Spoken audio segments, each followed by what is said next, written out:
শ্রদ্ধার সাথে স্মরণ করছি সকল শহীদদের যারা এদেশের স্বাধীনতার জন্য প্রাণ দিয়েছেন এবং বিশেষ করে এই প্রজন্মের বীর শহীদ ছাত্র জনতাকে যারা আমাদের কথা বলার অধিকার সহ নতুন বাংলাদেশ অবদান রেখেছেন তাদেরকে গভীর শ্রদ্ধা বলে স্মরণ করছেন।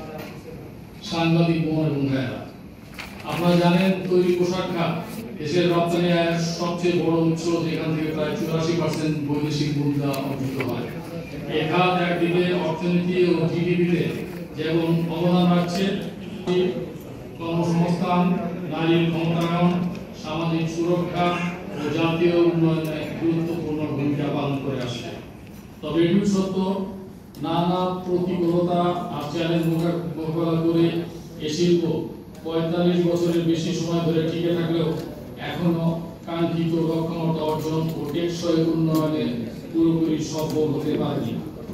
বাণিজ্য সংগঠন হিসেবে বিজিএমইএ শিল্পের স্বার্থ রক্ষায় শক্তিশালী ও পেশাদার ভূমিকা রাখার প্রত্যাশা সকল সদস্যের। এমন বাস্তবতায় আজ পোশাক শিল্পের সকল উদ্যোক্তাগণ একটি স্বচ্ছ, গতিশীল, কার্যকর ও জবাবদিহিতামূলক বিজিএমইএ গঠনের জোর দাবির সাথে আমাদের সংগঠন ফোরাম একাত্মতা প্রকাশ করছে। আগামী 31 মে 2025 পোশাক শিল্প মালিকদের সবচেয়ে বড় সংগঠন বিজিএমইএ নির্বাচন অনুষ্ঠিত হতে যাচ্ছে। ফোরামের পক্ষ থেকে একটি সুষ্ঠু গ্রহণযোগ্য ভোটের আয়োজন করার লক্ষ্যে দীর্ঘ প্রচেষ্টার একটি অংশ। একটি স্বচ্ছ ভোটার তালিকা তৈরির প্রচেষ্টা বহু লাঞ্ছিত সফল হয়েছে। সাংবাদিক বন্ধুরা, নির্বাচন সামনে রেখে আমরা ফোরাম থেকে ঢাকা ও চট্টগ্রাম মিলে 35 জন পরিচালক পদে প্রার্থী চূড়ান্ত করেছি। ব্যবসা রয়েছে এমন উদ্যোক্তা, দক্ষ অভিজ্ঞতা সম্পন্ন ও তারুণ্য ও প্রযুক্তি জ্ঞান সম্পন্ন দূরদৃষ্টিতা বিবেচনা করে প্রার্থী বাছাই করা হয়েছে।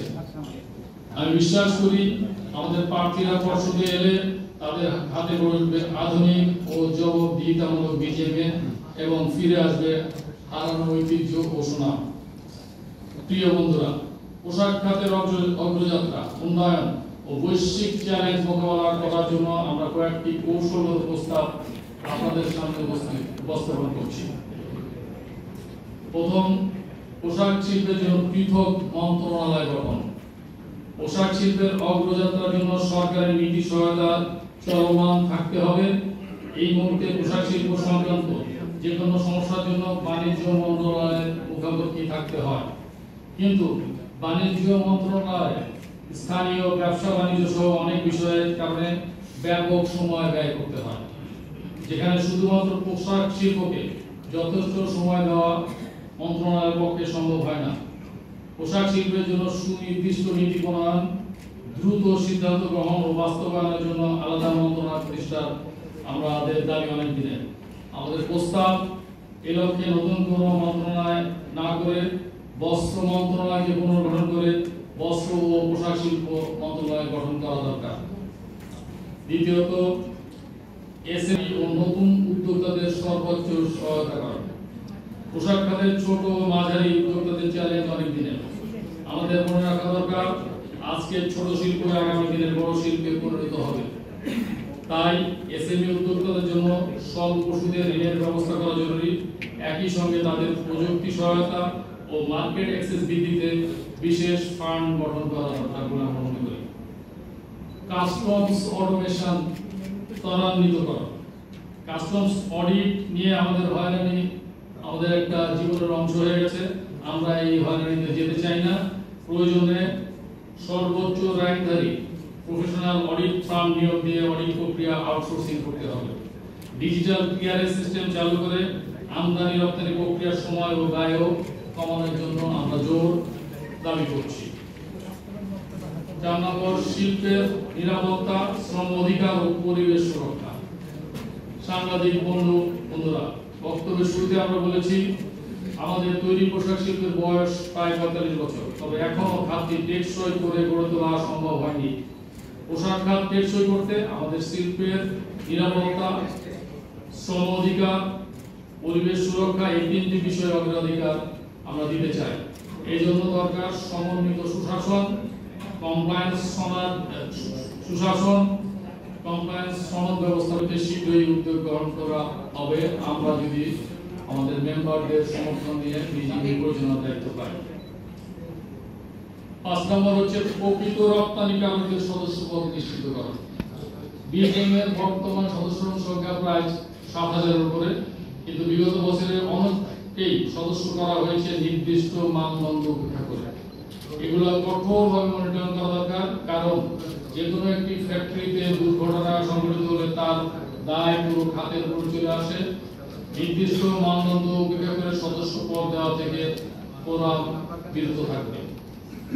6 রপ্তানি খাতের বাজার সম্প্রসারণ ও পণ্যের বহুমুখীকরণ। বাংলাদেশের পোশাকের বাজার মূল গন্তব্য হচ্ছে মার্কিন যুক্তরাষ্ট্র ও ইউরোপীয় ইউনিয়ন। বাজার বহুমুখীকরণের সাথে সাথে আমরা পণ্যের বহুমুখীকরণ করতে চাই। সেজন্য আমরা কটন বেস পণ্য থেকে ম্যানমেড ফাইবার এর দিকে নজর দিতে চাই, যেখানে আমাদের ভ্যালু অ্যাড করার সুযোগ থাকে। 7 নির্বাচিত প্রতিনিধিদের জবাবদিহিতা নিশ্চিত করা।